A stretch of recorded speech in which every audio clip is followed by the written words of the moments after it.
Sebenarnya selepas kewafatan Abu Talib, maka Allah menguji lagi. Mungkin pada saat ini kita sedang ditimpa ujian oleh Allah.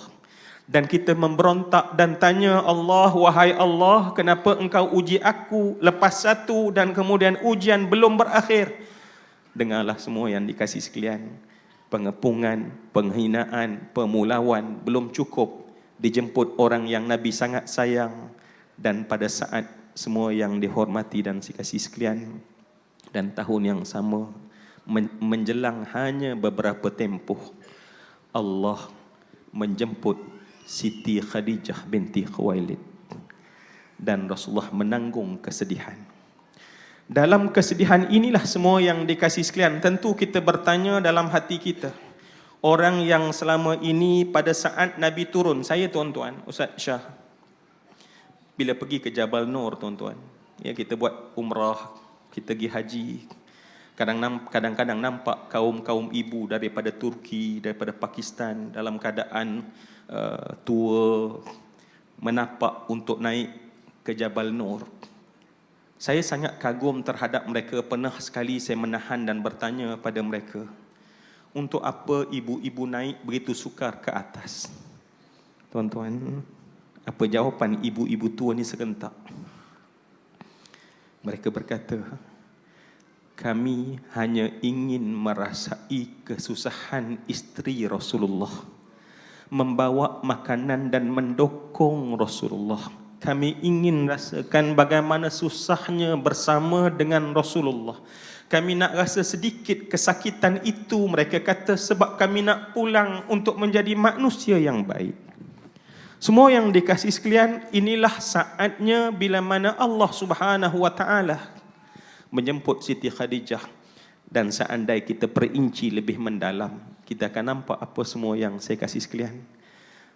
Rasulullah mengurus jenazah dalam keadaan lelehan air mata, dan Rasulullah masuk ke dalam lahat menguruskan jenazah Siti Khadijah dalam kesedihan yang tak mampu digambarkan. Tetapi tunggu dulu semua yang dikasih sekalian. Mungkin kita menjangkakan bahawa bila Nabi sedih, Nabi akan duduk diam di rumah. Tetapi Nabi tidak begitu.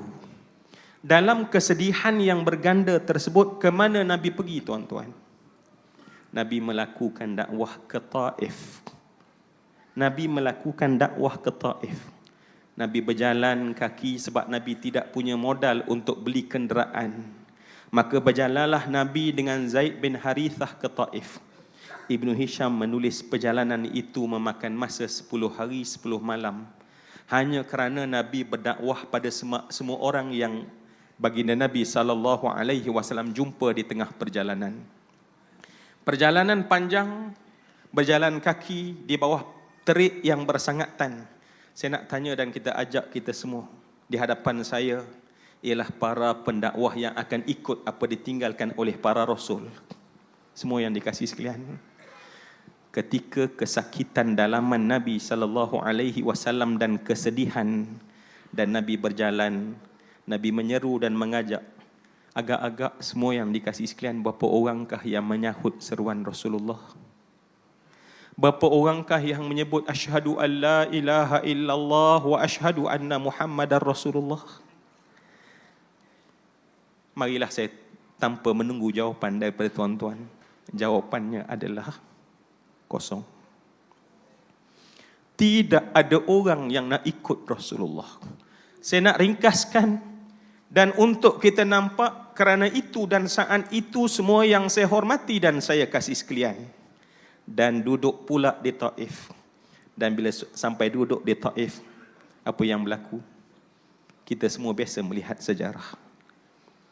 Rasulullah sehingga akhirnya bertemu dengan pemuka Abdul Al-Jalilu.